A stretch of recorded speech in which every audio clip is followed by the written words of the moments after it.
하나님의 뜻과 진리를 따라 사는 그리스도인이라는 제목을 가지고 하나님 말씀 나누겠습니다. 오늘 우리가 함께 보고자 하는 교회는 라오디게아 교회입니다. 요한계시록에 나오는 7교회 중에 마지막 교회가 됩니다. 라오디게아 교회에 찾아오신 주님은 어떤 분이십니까? 14절에 보면 그렇게 찾아오셔요. 아멘이시오 충성되고 참된 증인이시오 하나님의 창조의 근본이신 이가 이르시되 라고 말씀하셔요. 아멘이라는 말은 참으로 그렇다라는 뜻이죠. 참되신 그분, 충성되고 참되신 증인이며 하나님의 창조의 근본이신 그분께서 라오디게아 교회를 찾아오신 거예요. 약속이신 하나님이라는 말씀이고 또 동시에 창조하신 하나님이라는 말씀은 마지막 심판의 경고를 의미하고 있는 겁니다. 그래서 라오디게아 교회에 주님이 이제 말씀하셔서 약속대로 심판을 경고하고 계시는 거예요. 라오디게아 교회는 칭찬이 전혀 없습니다. 칭찬이 없어요. 처음부터 끝까지 책망만 받았던 그런 교회예요. 7교회 중에 책망만 받은 교회가 두 교회가 있는데 하나는 사대교회이고 또 하나는 라오디게아 교회예요. 사대교회는 교회가 문제의식도 없고 아무런 영향력도 없는 교회예요. 그래서 주께서 깨어서 문제의식을 가지고 무엇이 문제인지 알고 고쳐라. 그리고 교회가 너 혼자 있는 것이 아니라 영향력을 좀 끼쳐라. 다른 일을 도우면서 살아라. 명령하고 계시는 거예요. 오늘 라오디게아 교회를 향한 책망을 우리가 함께 볼 건데 이 책망은 사대교회의 책망보다 훨씬 더 커요. 왜냐하면 사용되어지는 단어, 주님이 사용하는 단어가 굉장히 화가 나셨어요. 엄청나게 격양된 표현들을 단어 속에 사용하고 계셔요. 뭐라고 질책하시냐면 내가 너희를 토해버리겠다라고 말씀하셔요. 16절에 보면 내 입에서 너를 토하여 버리리라. 토하여 버리리라. 잘 쓸 수 있는 표현이 아니죠. 토해버리겠다. 굉장히 모욕적인 말입니다. 우리가 어떤 사람을 볼 때 저 사람 싫어 하는 말보다 저 사람만 보면 야 토가 나와 이런 말 어떤 것이 더 이렇게 심각한 모욕적인 말입니까? 아마 후자일 거예요. 교회가 얼마나 문제가 컸던지 주님께서 그 교회를 보고 야 싫다 비기 싫다 이것이 아니라 토가 나온다. 정말 토가 나온다. 이렇게 말씀하고 계시는 거예요. 16절에 그 이유가 나와요. 왜 토가 나오냐면 내가 이같이 미지근하여 뜨겁지도 아니하고 차지도 아니하니 내 입에서 너를 토하여 버리리라. 미지근하다는 거예요. 뜨겁지도 않고 차지도 않다는 것이 그 토하는 이유예요. 미지근하여 토해버리겠다. 이 표현은 이 지역 사람들에게는 정말로 깊이 새겨지는 단어예요. 다른 사람들은 그 표현을 잘 몰라도 이 라오디게아에 사는 사람들은 굉장히 현실적으로 와닿는 표현이라고요. 왜냐하면 이 지역적인 특징 때문에 그래요. 지도를 한번 볼 건데 지도에 보면 라오디게아 교회가 나옵니다. 그 위에 시에레볼레라는 그런 지역이 있어요. 한 11km 정도 북쪽으로 올라가면 그 지역이 있는데 그 지역에서 뭐가 유명하냐면 온천이 유명해요. 온천. 이게 바로 히아레볼라 그 지역에 있는 온천이에요. 이 온천의 특징은 굉장히 뜨거운 물이 그곳에서 나온다는 거예요. 또 그 물의 성분이 피부병을 치료하는데 참 좋대요. 그래서 그 온천에서 많은 사람들이 온천을 해요. 그런데 그 물이 흘러가지고 11km 밑에 있는 라오디게아로 흐른다는 거예요. 그 물이 콸콸콸 쏟아져가지고 남쪽 지역으로 흘러요. 그런데 가다 보니까 그 물이 다 식어버려요. 그 뜨거운 물이 다 식어서 그냥 미적지근해진 물로 바뀌는 거예요. 또 남쪽으로는 16km 지점에 떨어진 골로세라는 지역이 있어요. 그 골로세라는 지역 뒤편에는 만년설이 있는 큰 산이 있어요. 그 만년설에서 흐르는 그 물이 지하수를 타고 들어갑니다. 그 지하수를 타고 흐르는 그 물이 라오디게아 지역으로 받아서 그 물을 그쪽으로 끊어내는 거예요. 거기에 있는 그 수로가 있어요. 수로. 사진에 보면 이 수로를 가지고 그 시원한 물을 라오디게아로 이렇게 끌고 갑니다. 근데 16km나 되는 그 지역으로 그 물을 끌어가니 그 물이 시원하지가 않아요. 또다시 미적지근해집니다. 미적지근해져서 미지근한 물을 마실 수가 없어요. 뜨겁던 온천수를 마실 수가 없어요. 차갑게 돼가지고 미지근해져서. 왜냐하면 그 온천수에 그 특유한 그 광물질 냄새가 있지 않습니까? 그 냄새가 뜨거우면 모르겠는데 미지근해지면 썩은 냄새처럼 나요. 그렇기 때문에 먹을 수가 없어요. 밑에서 올라오는 그 시원한 지하수를 먹으면 좋겠는데 오면서 이게 다 식어요. 그래서 그 이상한 비린내 같은 그런 지하수의 특유한 냄새가 그 안에서 납니다. 제가 대학 다닐 때 성지순례 가봐서 알아요. 가서 보니까 그 물이 그렇게 흘러요. 그 위에는 정말로 뜨겁고 그 밑에는 시원한 얼음 냉장 같은 그런 물이 그 안에 흘러요. 그런데 라오디게아 그 교회 가면, 그곳에 가면 그 물이 냄새나는 물로 바뀌어버려요. 그러니까 주님께서 이 물을 벌컥벌컥 마신 사람들이 그냥 견디지 못해서 토하는 경우가 참 많았다는 거예요. 그래서 주님 말씀하시는 거예요. 내가 너희의 그런 미지근한 모습을 보고 뜨겁지도 차지도 않는 미지근한 모습을 보고 내가 토가 나온다 라고 말씀하고 계시는 거예요. 라오디게아 지역의 그 미지근한 사람, 라오디게아 지역에 살고 있는 미지근한 신앙의 사람들이 이 미지근하다는 말 속에서 굉장히 격양된 그런 모습을 갖게 돼요. 정말로 기분 나쁜 이야기거든요. 10절에 보면 그렇게 말씀하셔요. 내가 내 행위를 아노니 내가 차지도 아니하고 뜨겁지도 아니하도다. 내가 차든지 뜨겁든지 하기를 원하노라 라고 말해요. 믿음의 상태가, 신앙의 상태가 그 동네에 흐르는 안 좋은 미지근한 물 같은 그런 신앙의 삶을 살고 있다는 거예요. 여기서 이제 물어야 되는데 그렇다면 주님 말씀하신 대로 그 동네 사람들의 그 믿음, 그 교회의 믿음이 미지근하다면 우리의 믿음은, 지금 현재 나의 믿음의 온도는 몇 도쯤 될 것 같습니까? 몇 도쯤? 영적으로 온도를 잴 수는 없지만 온도계가 있다면 여러분의 그 혀 밑에다가 온도계를 넣어놨다가 빼서 그 믿음의 온도를 잴 수 있다면 여러분은 그 믿음의 온도가 몇 도쯤 될 것 같습니까? 펄펄 끓는 그 100도씨의 믿음을 유지하고 있습니까? 아니면 다 식어버린 미지근한 믿음으로 살고 있습니까?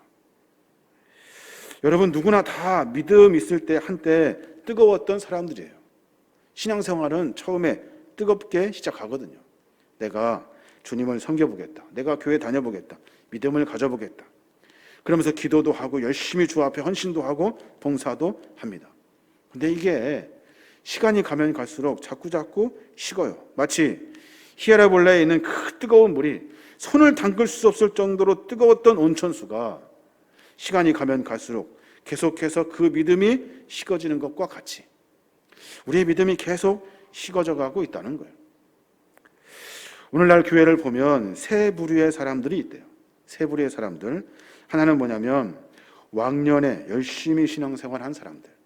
그 사람들이 교회 안에 있대요. 어느 교회에 가나 왕년에 그 신앙을 가지고 있는 사람들이 참 많아요.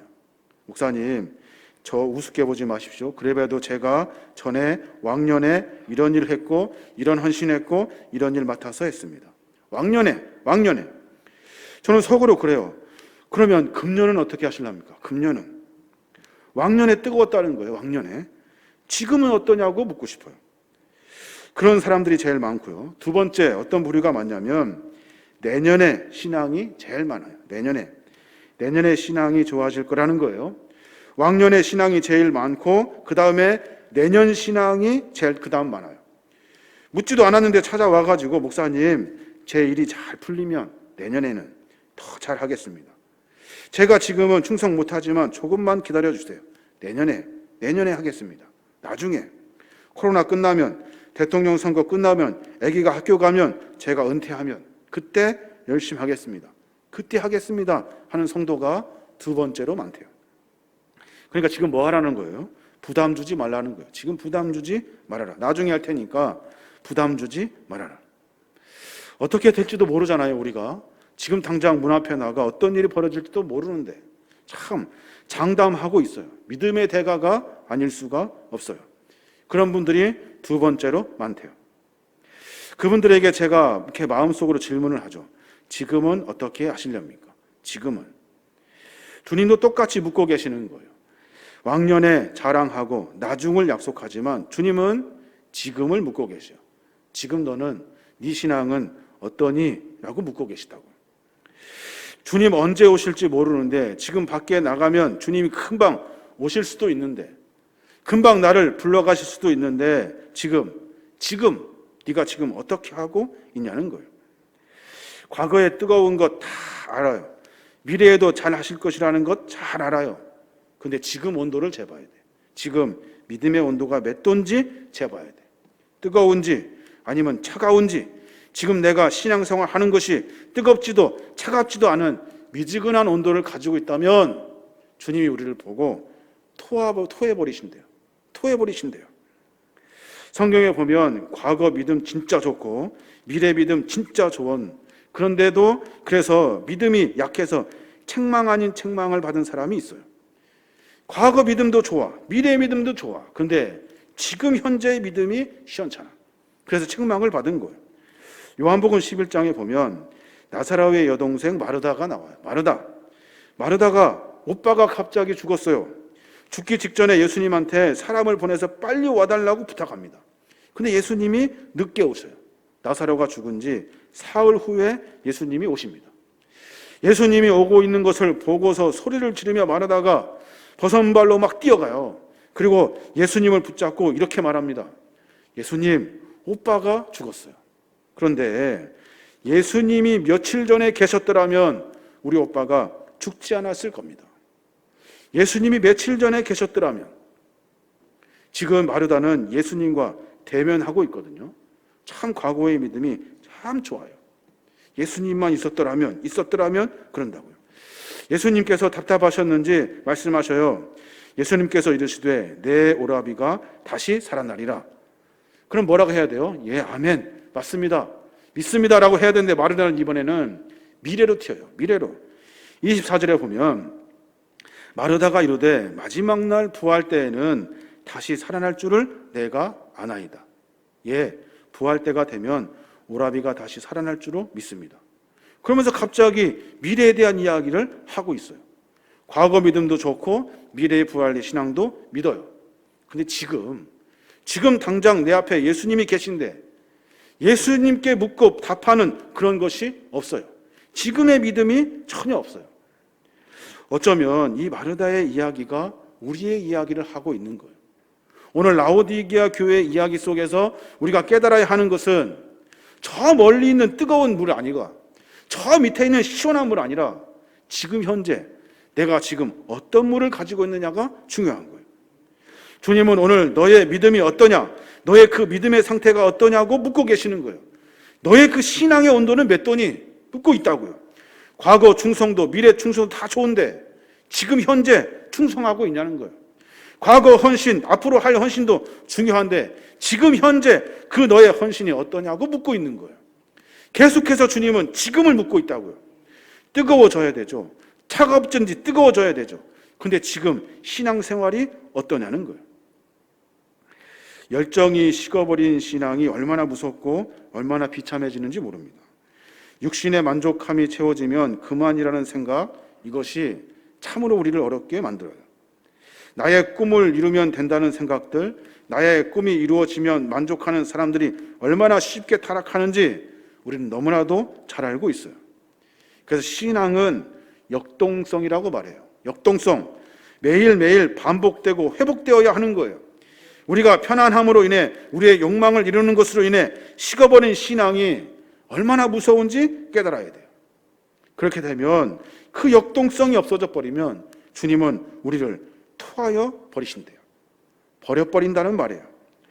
오늘 17절 말씀이 참 제 마음을 무겁게 합니다. 왜냐하면 제가 그런 것 같거든요. 제가 17절에 보니까 그렇게 말해요. 내가 말하기를 나는 부자라 부유하여 부족한 것이 없다 하나 내 곤고한 것과 가난한 것과 가련한 것과 가난한 것과 눈먼 것과 벌거벗은 것을 알지 못하는도다. 현대어 성경으로 읽어보면 너는 풍족하여 부족한 것이 조금도 없다고 하지만 실상 너는 내가 비참하고 불쌍하고 가난하고 눈이 멀고 벌거벗은 것을 알지 못한다 라고 말해요. 평안하고 큰 문제가 없어서 마치 과거에 신앙생활했던 경력 가지고 지금 가고 있는 것 같아요. 나는 믿음이 있어서 앞으로 더 잘할 수 있다고 장담해요. 그래서 지금은 아무것도 안 하고 가만히 있어요. 그러면 정상인 것 같지만 불쌍해요.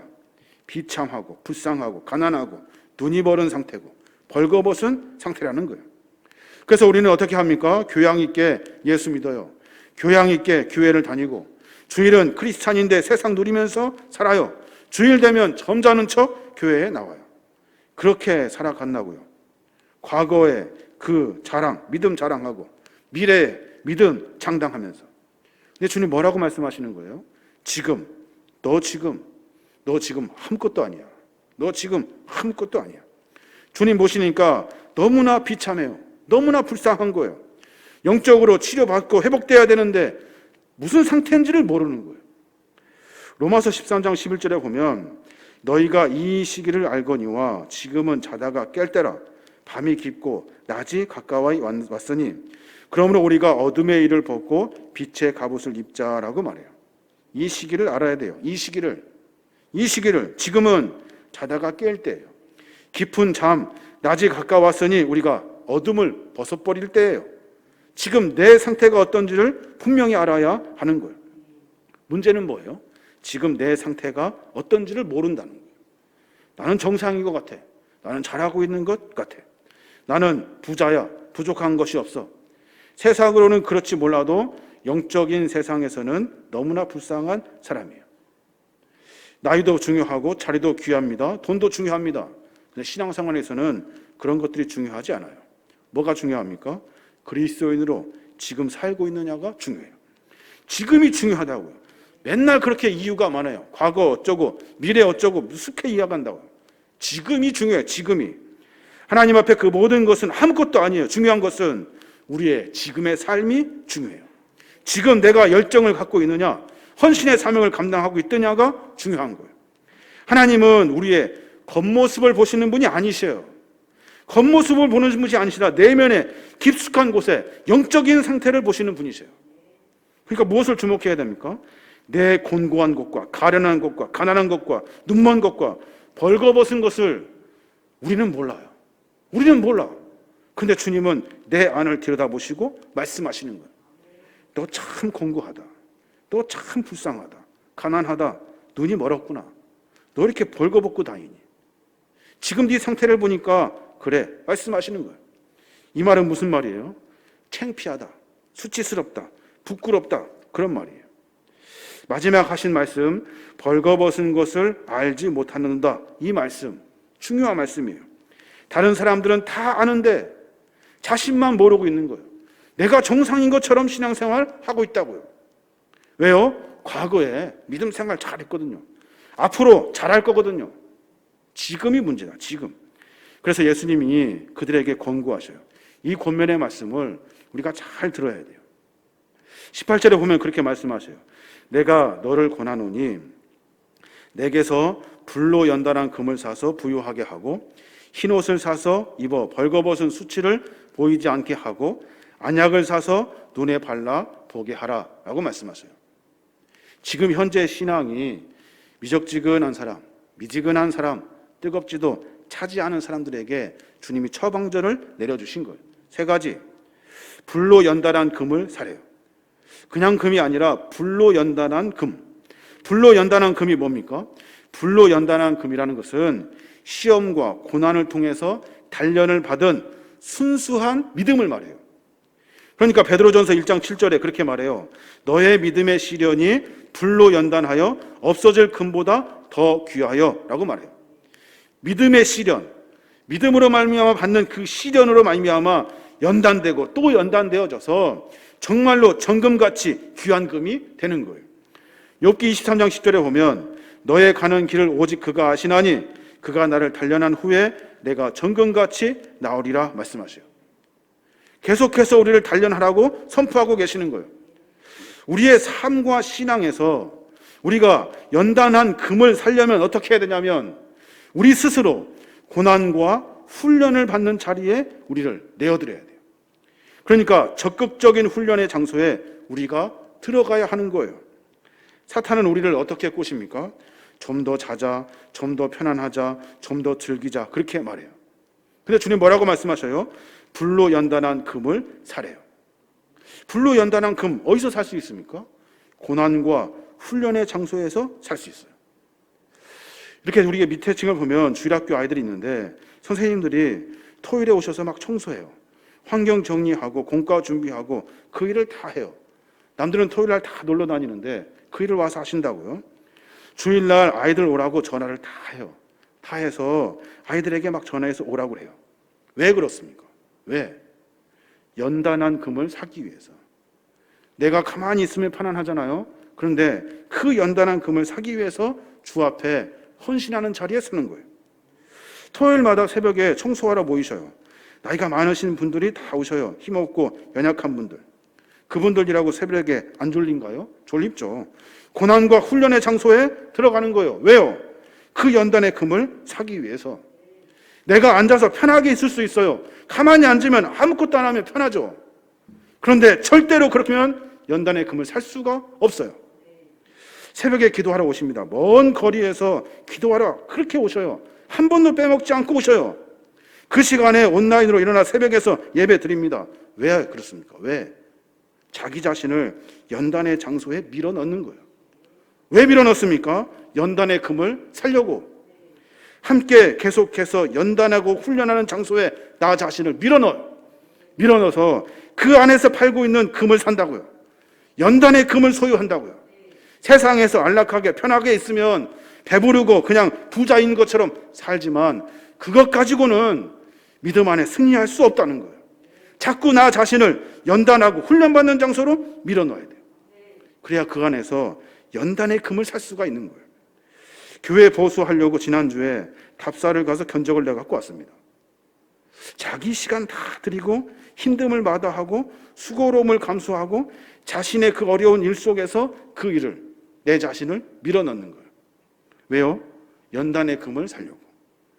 주님을 위히 원하시는 것, 주님이 하시고자 하시는 일이기 때문에 내가 수고로움을 감수하고 그 일을 감당하는 거예요. 왜요? 연단의 금을 사기 위해서. 주님 말씀하시는 거예요.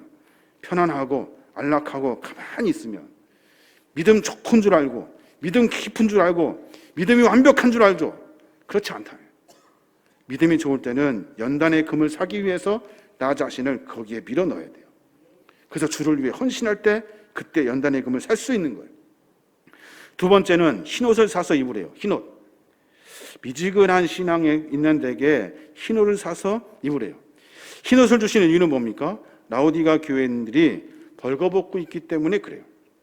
예수님께서 4대 교회는 더러운 옷을 입고 있다고 말씀하셨는데 라오디게아 교회는 벌거벗고 다닌다라고 말씀하셔요. 도대체 이 말이 무슨 말일까요? 마태복음 7장 21절에 보면 그렇게 말씀하셔요. 나더러 주여 주여 하는 자마다 천국에 들어갈 것이 아니요 다만 하늘에 계신 내 아버지의 뜻대로 행하는 자라야 들어가리라.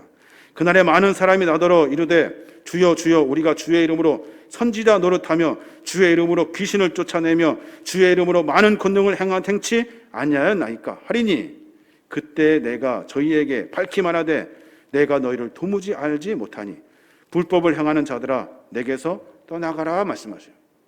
도대체 이 본문이 흰옷과 도대체 무슨 관련이 있을까요? 생각해 보십시오.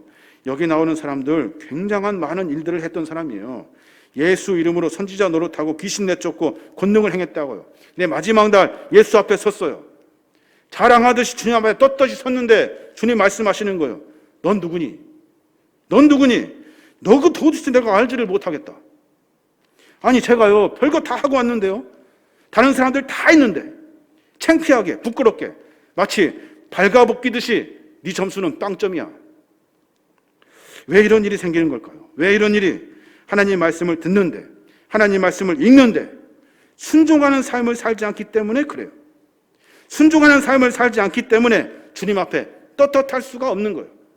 나 성경 읽고, 나 성경 설교하고, 나 별짓 다 하고 다녔는데 주님 앞에 섰을 때는 아무것도 아니라. 주님 뭐라고 말씀하셔요? 주여 주여 하는 자가 아니라 내 아버지의 뜻대로 행하는 자라야 하니라 말씀하셔요. 주여 주여가 아니라 아버지의 뜻이 무엇인지 행하는 사람. 마태복음 7장 22절에 보면 내가 너희를 도무지 알지 못하니 불법을 행하는 자들아 내게서 떠나가라. 그러므로 말씀을 듣고 행하는 자는 그 집을 반석 위에 지은 지혜로운 사람과 같으니 라고 말해요. 라오디게아 교인들 지금 믿음과 신앙생활 잘하고 있는 줄 안다고요. 그래서 말씀도 듣고 마치 막 뭐 별거 다 해요. 그런데 행함이 없어요. 말씀을 듣고 움직이는 것이 없다는 거예요. 하나님의 말씀과 계명은 행하라고 주신 말씀이지 들으라고만 주신 말씀이 아니에요. 말씀은 행하라고 주신 거예요. 우리가 성전 보수하는 일을 하고 있습니다. 벌써 한 7개 교회 정도 성전을 보수해서 가고 있어요. 지난주 창평중앙교회 성전 보수하려고 상황 체크하려고 선발대가 갔어요. 저는 감격스러워요. 감격스러워. 왜요? 이 일을 몇 번 하고 말 것 같습니까? 그렇지 않습니다. 왜냐하면 교회를 핏값으로 사신 주님의 교회예요. 그 교회가 허물어지는 것을 보시고 주님이 얼마나 아파하시겠습니까? 주님 우리에게 분명히 말씀하셨어요. 땅끝까지 이르러 복음을 증거하라고. 교회를 통해서 복음이 증거되기를 원하시는 것이 하나님의 마음이에요. 가서 보니까 형광등이 깜빡깜빡해요. 요즘 세상에 초코다마 쓰는 형광등이 어디 있어요? 그 초코다마를 쓰고 있다는 거예요. 말씀 100번 들으면 뭐합니까? 말씀 100번 들으면 주님은 저만큼 가고 있는데 말씀 100번 들으면 뭐예요? 행함이 전혀 없는데 지금 현재 너는 뭐 하고 있니? 라고 묻고 있을 때 말할 수 있어야 된다고요. 내가 전에 했다니까요. 나 앞으로 할 거라니까요. 그것이 아니라 지금이에요. 지금. 그럼 이제 또 물어야 되는데 어떻게 하면 그리스도의 흰옷을 입을 수 있을까요? 어떻게 말씀 앞에 내가 움직일 수 있을까요?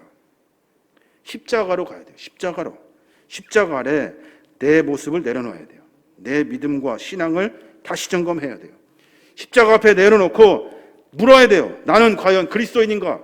내가 이렇게 있어도 되는가? 주 앞에 물어야 돼요. 십자가 안에서 자신을 들여다본 다음에 그러면 내가 받은 주님의 사랑을 알게 되겠죠. 내가 얼마나 허물 많고 병들었고 그리고 삶 가운데 죄인인지를 깨닫겠죠. 그리고 나에게 주신 주님의 사랑 때문에 이제 내가 각오하고 결단하겠죠. 나도 이제 주님처럼 살겠다. 나도 주님이 원하시는 삶의 길을 걸어가겠다. 이게 바로 그리스도인이라는 거예요. 우리가 이런 심령으로 주 앞에 나가면 성령께서 우리 안에 그리스도의 마음을 품게 하시는 거예요. 세상 사람들의 마음이 아니라 그리스도의 마음. 그래서 빌립보서 2장 4절에 보면 너희 안에 이 마음을 품으라. 곧 그리스도 예수의 마음이니 라고 말씀하셔요.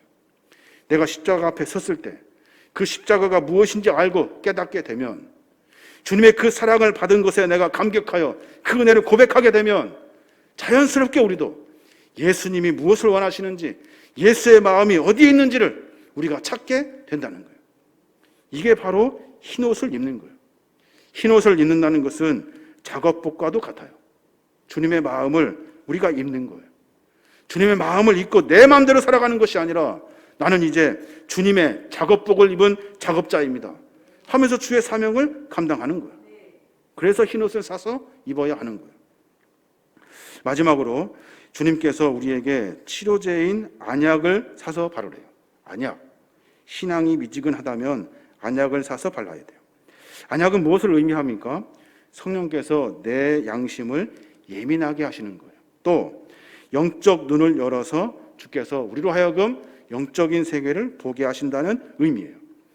에베소서 1장 18절에 보면 너희 마음의 눈을 밝히사 그의 부르심의 소망이 무엇이며 성도 안에서 그 기업의 영광의 풍성함이 무엇이며 그의 힘의 위력으로 역사하심을 따라 믿는 우리에게 베푸신 능력의 지극히 크심이 어떠한 것을 너희로 알게 하기를 원하노라 라고 말씀하셔요.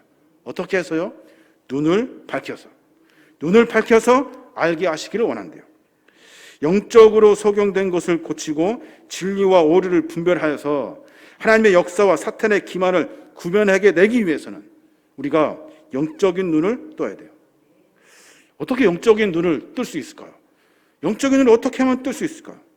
영적인 눈을 뜨려면 육적인 눈을 감아야 된대요.